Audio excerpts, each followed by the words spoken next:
Hello කොහොමද ඔයාලට ආදරෙන් පිළිගන්නවා මගේ SL Travel Memo YouTube channel එකට. අද මං ඇවිල්ලා ඉන්නේ රැස් වෙහෙර. එහෙම නැත්නම් සැස්සේරුව කියන විහාරයට තමා. අපි වීඩියෝ එක ඉස්සරහට යන ගමන් කතා කරලා බලමු මොකද්ද මේ තැන, මොනවද මේ ගැන තියෙන විශේෂත්වය කියලා. ඒ වගේම ආදරෙන් මතක් කරනවා අපිව subscribe කරලා නැත්නම් subscribe කරන්න. මේ වගේ ලස්සන වීඩියෝ බලන්න පුළුවන් ඔයාලට. අපි යමු වීඩියෝ එක ඉස්සරහට.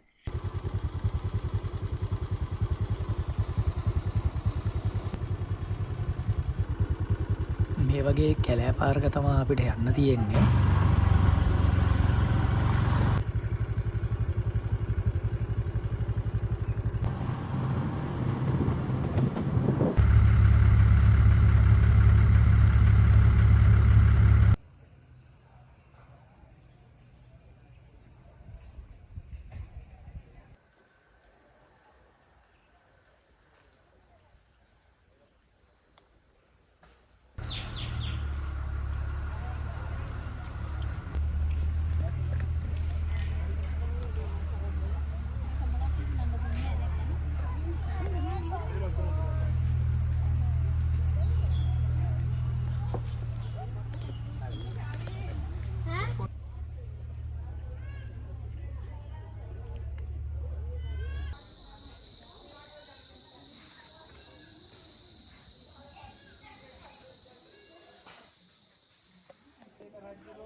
මේ තමා මේ රැස්වෙහෙර ප්‍රසිද්ධ පිළිමේ. මේක ඇත්තරම මේ අවකන බුදු පිළිමයට සමාන ගතියක් තියෙනවා. ඒ වගේම තමා අපේ ජනප්‍රවාදයක් තියෙනවා ගුරා ගෝලයා. ඒ වගේම මේ අයියා හෝ අයියා මල්ලි. ඒ දෙකම භාවිතා වෙනවා. එතකොට වැඩිමල් එක්කෙනා තමා මේ රැස්වෙහෙර පිළිමේ හදලා තියෙන්නේ. කියන්නේ ගුරා එහෙම නැත්නම් මේ අයියා. ඊට පස්සේ අවකන පිළිමේලලා තියෙන්නේ ගෝලයා එහෙම නැත්නම් මල්ලි. එතනදී මෙයාලා දෙන්න තරඟයකට තමා මේ පිළිම දෙක නෙල්ලා තියෙන්නේ. එතකොට ඉස්සෙල්ලාම මේ පිළිමේ කම්ප්ලීට් කරන එක්කෙනා ඒක සංඥාවකින් දන්වන්න ඕනේ මේ පිළිමේ හදලා ඉවරයි කියලා. ඉතින් මේ අවකන පිළිමේ සිරස්පත ඔයාලා දැකලා තියෙනවනේ. ඒ සිරස්පත හැබැයි මේ පිළිමේදී මේ ඒ සිරස්පත දකින්න වෙන්නේ නැහැ. ඒකත් එක්ක එතකොට අවකන පිළිම තමයි ඉස්සෙල්ලා ඉවර වෙලා තියෙන්නේ. එයා සංඥාව දුන්නාට පස්සේ මේ මෙතන රැස්වෙහෙර පිළිමේ නෙල්ල හිටපු ගුරා හෝ වැඩිමල් අයියා මේ මෙතනින් පැනලා මැරුණා කියලා තමා ජනප්‍රවාදේ තියෙන්නේ. හැබැයි මේ ඕක මම අවකන පිළිම බලන්න ගිය වෙලාවේ එතන හිටපු ඒ මාමා එක්ස්ප්ලේන් කරපු විදිහට මේකේ වීඩියෝ එකක් තියෙනවා මම එතන දාන්නම්. එයා කියලා දුන්න විදිහට ඒක එහෙම නෙමෙයි වෙලා තියෙන්නේ. මෙතන තියෙන්නේ මේ යුග දෙක මේක හැදිලා තියෙන්නේ. මේ එහෙම කතාවක් තමයි ඒ මාමා එතනදී කිව්වේ. මේ කොමුණත් ඇත්තරම මේ හෙළ මේ කලාව ගැන අපිට ලොකු අයිඩියා එකක් ගන්න පුළුවන් තැන් දෙකක් තමයි මේ කියන්නේ. මේක ගල ඇතුළේදී තමා මේ පිළිමේ ඔබවලා තියෙන්නේ.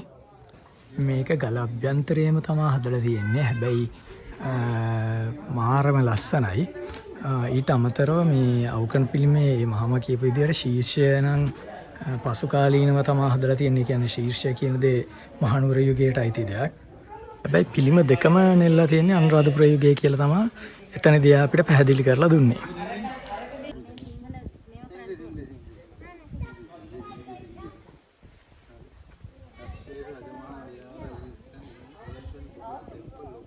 මේ රැස්වෙහෙර පිහිටලා තියෙන්නේ ටිකක් කැලයකට වෙන්න.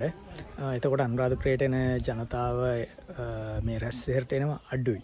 මේ ඒ වුණාට ඇවිල්ලා බලන්න වටින සිද්ධාස්ථානයක් තමයි රැස්වෙහෙර කියන්නේ. ඔයාලත් එනවා නම් ඇවිල්ලා බලන්න. මේ මාරම ලස්සනයි. ඒ කියන්නේ මේ අපේ ඒ කාලේ හිටපු කලාකාරයින්ගේ මේ දක්ෂතාවයන් බලා ගන්න පුළුවන් තැනක්.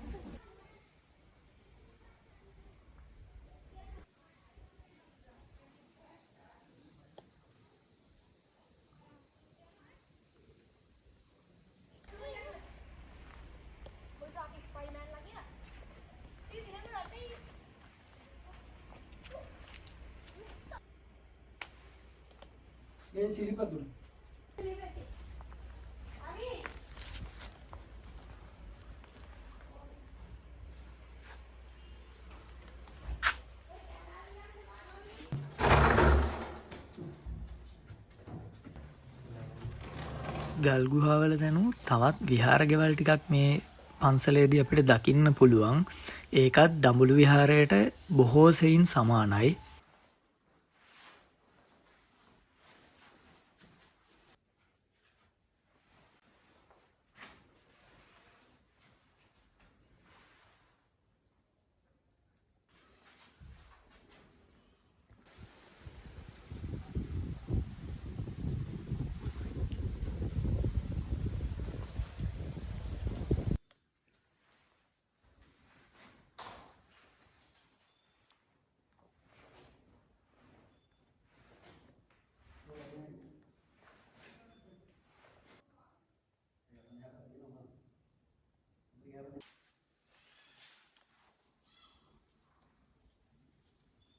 අද වීඩියෝ එකෙන් අපි සමුගන්නවා.